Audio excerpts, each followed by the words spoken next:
Hello, welcome to On Wildlife. I'm your host, Alex Ray. On this podcast, we bring the wild to you. We take you on a journey into the life of a different animal every week, and I guarantee you're going to come out of here knowing more about your favorite animal than you did before. Today, we're heading to the pastures that are home to one of the most familiar and important animals in human history. They may be huge, but they really are lovable. So grab your boots and a bale of hay, because today we're talking about cattle.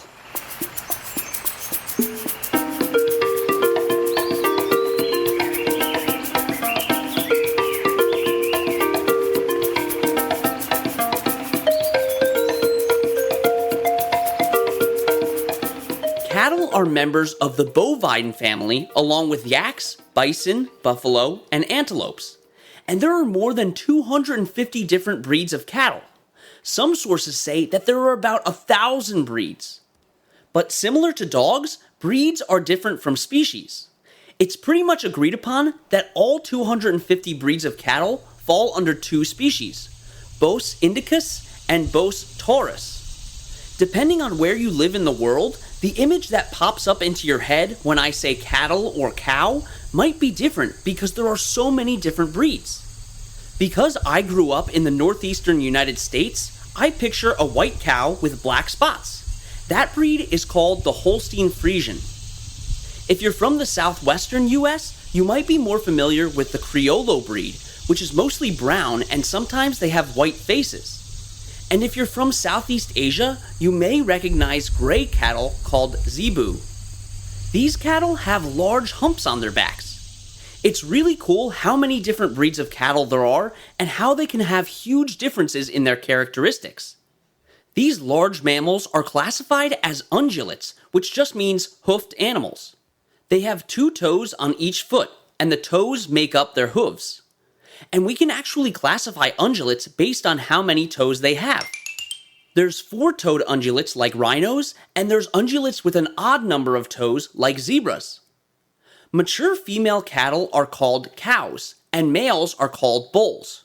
So just in case you didn't know, cows and bulls are the same animal, just different sexes.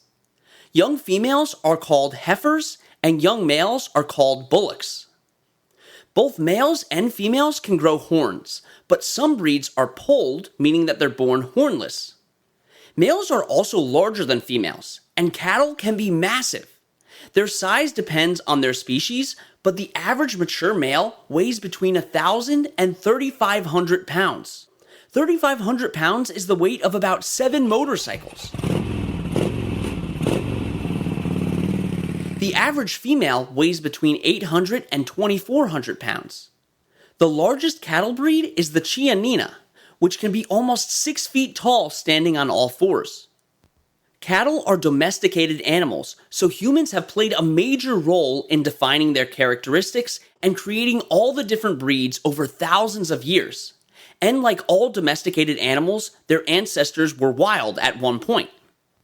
We've bred them to help us do certain tasks like carrying and pulling heavy things and producing milk and meat, all of which have caused some serious harm to these animals, which we'll talk about later. And they're also just kept as pets sometimes too. This process of humans selecting traits for our benefit is called artificial selection. We've been doing it for thousands of years with all different types of plants and animals. Speaking of plants, we'll be right back to talk about what cattle eat.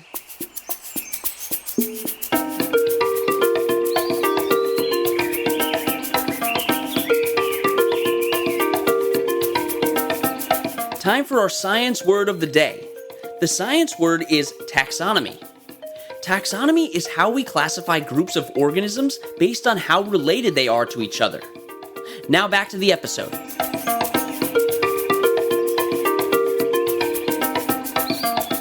Now, you might already know what cattle eat. They're strictly herbivores, meaning they only eat plants, and grass makes up most of their diet. Because they're so big, they need to eat a lot of grass to get the energy that they need. They'll eat around 2% of their body weight in grass per day, which comes out to around 24 pounds of food. Some sources say that larger cows can eat over 100 pounds of food a day. Only eating grass wouldn't be good for us, but cattle have a really awesome digestive system that's perfect for this diet. First of all, they have a really wide mouth to get the maximum amount of grass at a time. They also don't have any top front teeth. The only thing there is a dental pad that helps to rip grass out of the ground.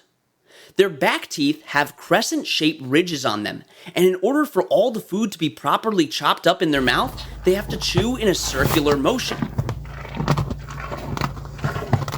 Cattle also have a 4-chambered stomach. These chambers are called the rumen, the reticulum, the omasum, and the abomasum. The rumen is the largest chamber, and in this section of the stomach, the bacteria break down the plant fibers. The reticulum is a small pouch toward the front chest area of the cow near the heart. This is where stuff that's really hard to digest or not digestible at all is collected. The omasum is a sac that's used to absorb water from the food. And the abomasum is the closest thing to what our stomach is like. This chamber is lined with glands which release digestive enzymes to break down the remaining food. In order to help with the digestive process, cattle also regurgitate and then re-chew their food. This is what classifies them as ruminants, which are animals that regularly regurgitate material from their rumen. Other animals that do this include sheep, goats, deer, mice, and giraffes. This is also a pretty good defense mechanism because they can rush out of an area if they're being attacked by a predator and worry about properly breaking down their food later. Now, today, cattle don't really have to worry about predators, but humans are really their biggest threat. And they still have a lot of traits that their ancestors had that help them survive in the wild. For example, they actually have really good eyesight and vision. This helps to keep them vigilant and aware of their surroundings. Their ancestors could use these senses to identify if there were any threats nearby. Something else that's extremely important in their survival is communication. Cattle are extremely social animals that live in groups called herds. And vocalizations are key in cattle communication. You know they can moo, but they also communicate by bellowing, snorting, and grunting. This can tell cattle a lot about other individuals, like how old they are and if they're ready to reproduce.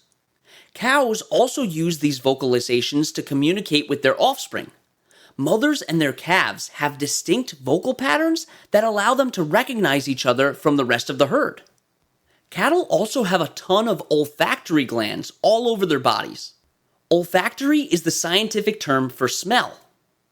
They can use these glands to release pheromones as another way to communicate.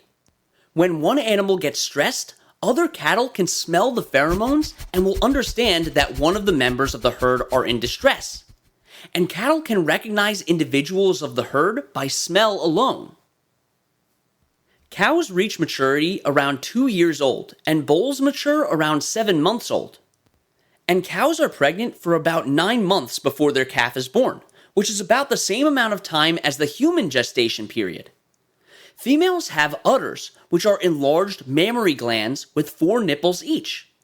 This allows for increased milk production to feed their young. Their milk has a lot of really important vitamins and nutrients that help with the development of their calves, which is another way to say baby cattle.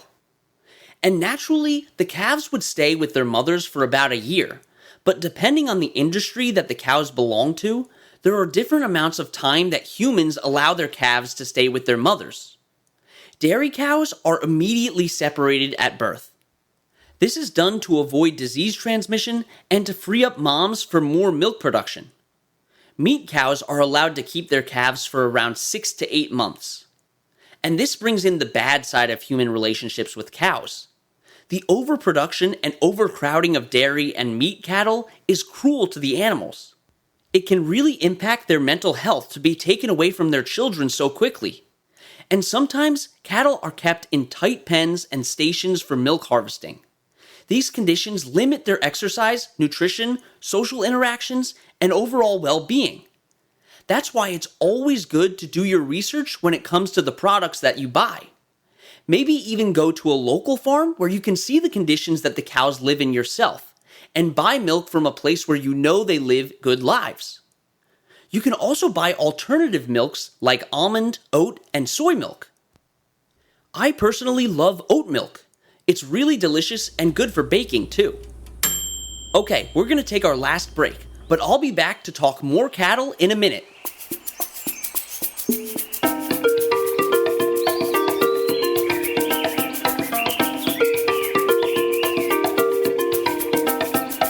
Ready for today's trivia question? What is the largest dog breed?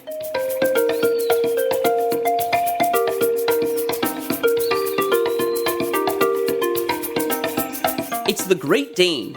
They can be around 7 feet tall standing on their hind legs.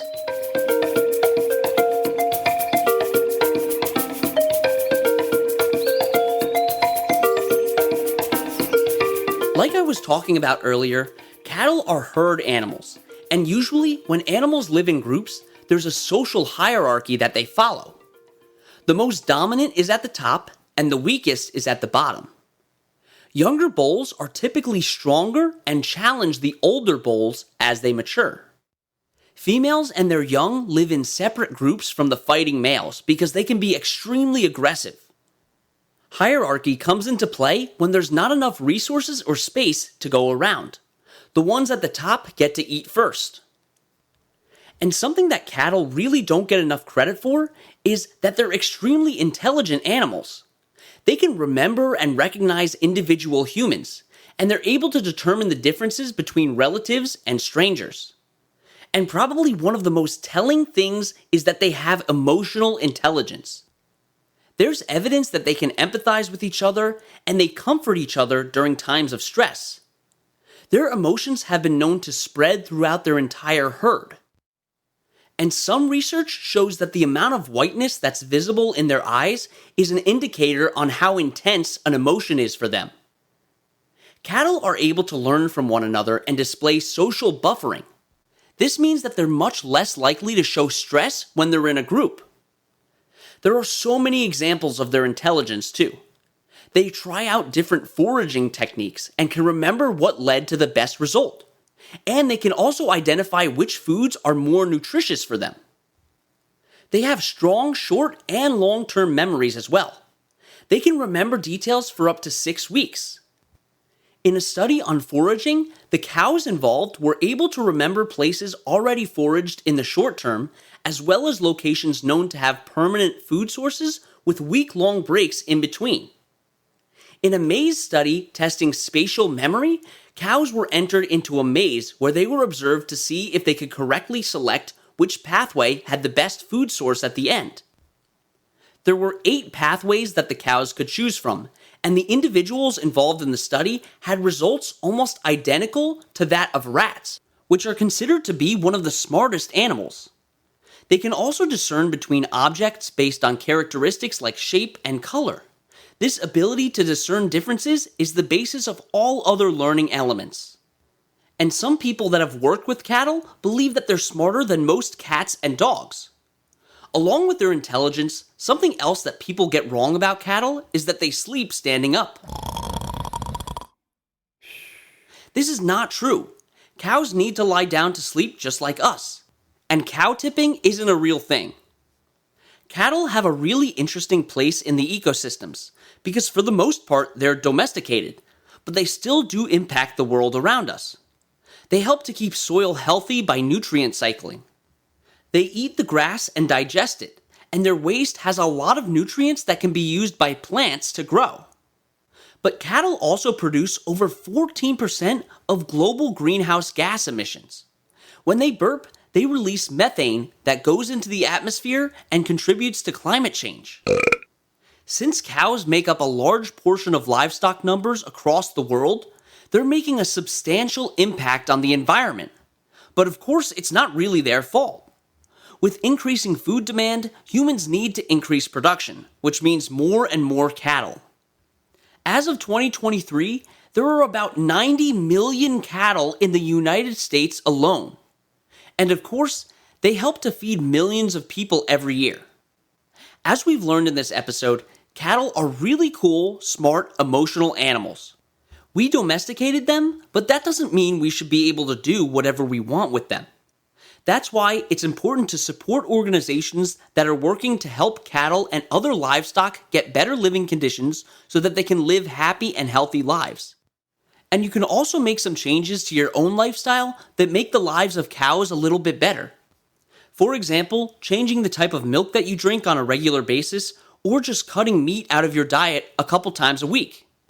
And if you want to learn more about how you can help cattle, you should check out the Animal Welfare Institute, the Humane Society of the United States, and the New Roots Institute. Thank you so much for coming on this adventure with me as we explored the world of cattle. You can find the sources that we use for this podcast and links to organizations that we reference at onwildlife.org. You can also email us with any questions at onwildlife.podcast@gmail.com. And you could follow us on Instagram at on_wildlife or on TikTok at onwildlife. And don't forget to tune in next Wednesday for another awesome episode. And that's On Wildlife.